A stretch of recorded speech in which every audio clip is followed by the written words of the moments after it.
Slovenia হচ্ছে মধ্য ইউরোপের একটি দেশ, যার রাজধানী লুবজানা। অধিকাংশ মানুষ খ্রিস্ট ধর্মে দীক্ষিত। স্লোভেনিয়ার আয়তন 20,272 বর্গ কিলোমিটার। ইউনিটারি পার্লামেন্টারি রিপাবলিকের প্রচলন রয়েছে এই স্লোভেনিয়াতে। স্লোভেনিয়ার মুদ্রার নাম ইউরো। স্লোভেনিয়ার আয়তন 20,272 বর্গ কিলোমিটার। স্লোভেন হচ্ছে স্লোভেনিয়ার অফিসিয়াল ভাষা। আমরা জানি যে সোশ্যালিস্ট রিপাবলিক গঠিত হয় 29শে অক্টোবর 1918 সালে।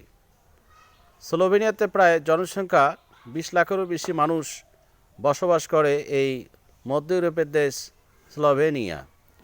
স্লোভেনিয়ার ঐতিহাসিক সৌন্দর্য, সংবেদনশীল সংস্কৃতি আপনাকে মুগ্ধ করবে। ধন্যবাদ।